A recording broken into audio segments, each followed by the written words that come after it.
10 superhero TV shows to binge now that Superman and Lois is over.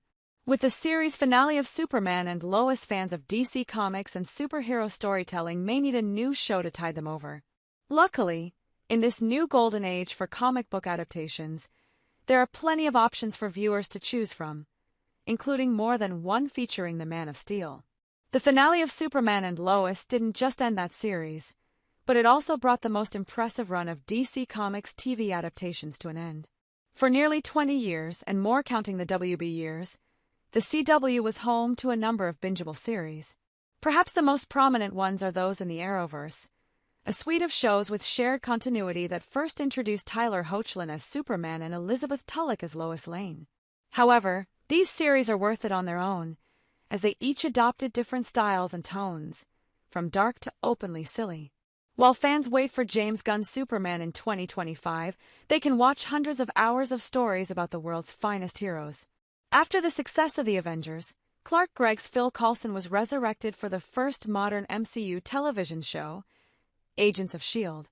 The first season followed Coulson and his team of agents investigating new superheroes, alien objects, and a massive conspiracy.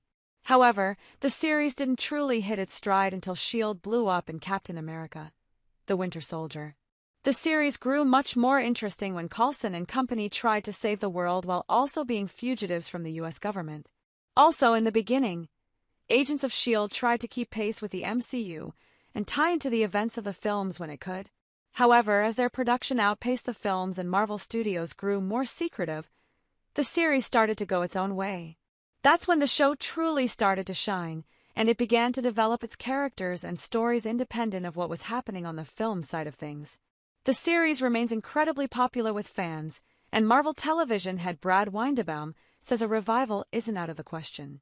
Originally created in a joint venture with the CW and the defunct DC Universe streaming service, Stargirl starred Brec Bessinger as the star-spangled hero created 25 years ago. This series focused on her discovery of a sentient, cosmic staff that belonged to her stepfather's superhero partner, Sylvester Pemberton aka Starman.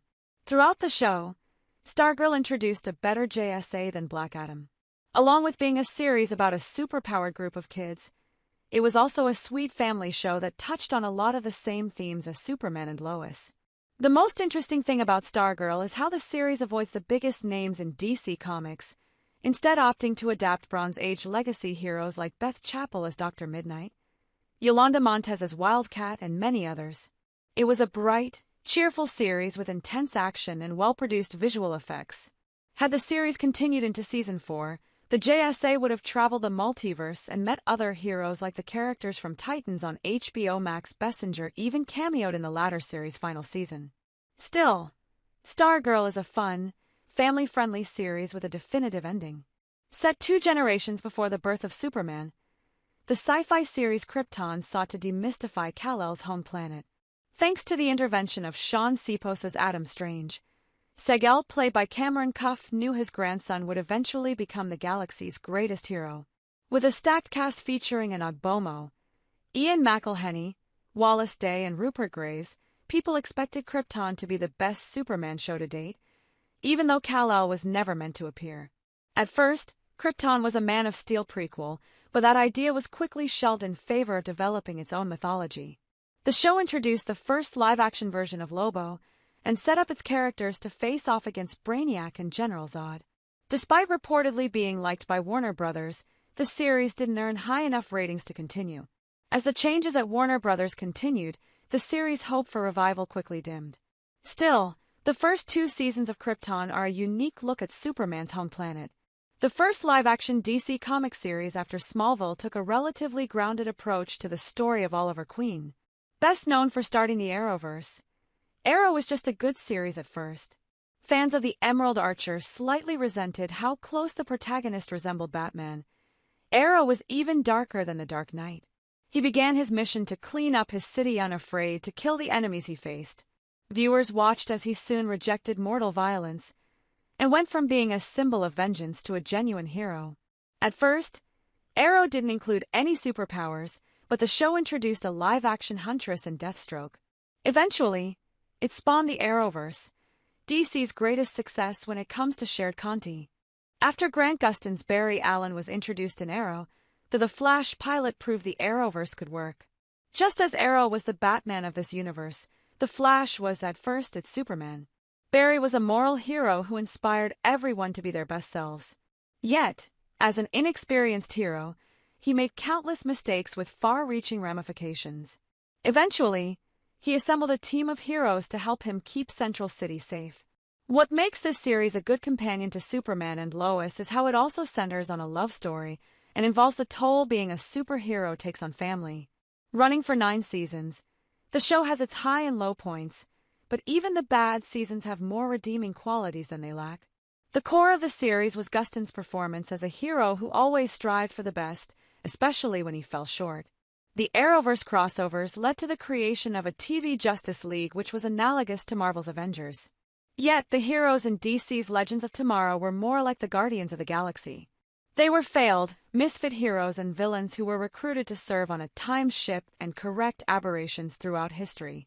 Of all the Arrowverse series, this one was the most in touch with the silly side of its comic book roots. From cameos by real-life people in history, from George Lucas to Barack Obama to a final fight over Cisco's The Thong Song. Legends of Tomorrow was unique. The series leaned into comedy, yet the characters were nonetheless full of charm and heart. The Legends had plans for Season 8, but a surprise cancellation by the CW's new owners left the series on a dour cliffhanger. Nonetheless, the show was a thrilling ride through time and space involving heroes the audience got to watch grow into legends. Originally, Black Lightning took place on a different Earth than the rest of the Arrowverse, and was brought to Earth Prime after Crisis on Infinite Earths. Still, because of the lack of crossovers in its episode, Black Lightning stands alone.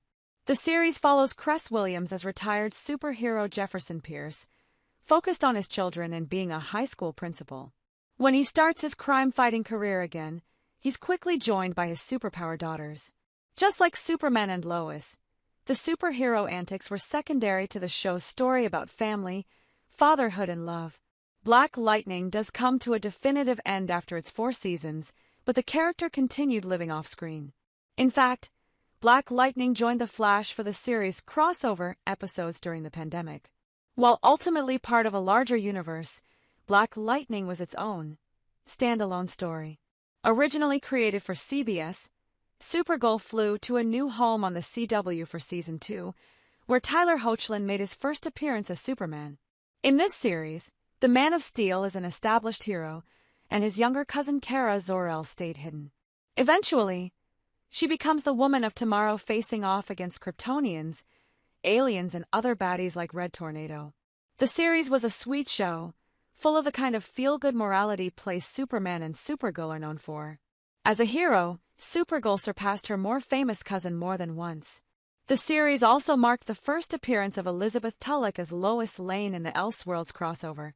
Like Black Lightning, the Crisis on Infinite Earths event put Superman and Lois on Earth Prime. Their spin-off was originally supposed to take place in the Arrowverse, but as the older shows ended, Superman and Lois became its own reality. Still, for fans eager to see more of Hoechlin and Tulloch, Supergirl has them covered. Developed in 1993 by Deborah Joy Levine, this network television series is almost like a prequel to Superman and Lois. One reason why Lois and Clark, the new adventures of Superman, has aged so well is perhaps because its showrunner was a woman. Teri Hatcher's Lois Lane was a dominant force in the series, equal parts fearless and flawed. Lois and Clark, the new adventures of Superman, made Lois Lane an equal partner in the series, eventually learning Clark Kent's secret and marrying the two for the first time in live action. Lois and Clark also does a great job handling Superman's powers in the early days of modern visual effects. While there is plenty of action in the show, what makes it stand out is the development of the characters' relationship. Clark and Lois finally get to be a mature, committed couple. Of course, the show also delayed their matrimonial union so much that the actual wedding episode was titled, "Swear to God, This Time We're Not Kidding." For a 1990s show, Lois and Clark aged well and offers one of the most romance-focused iterations of Superman's story yet.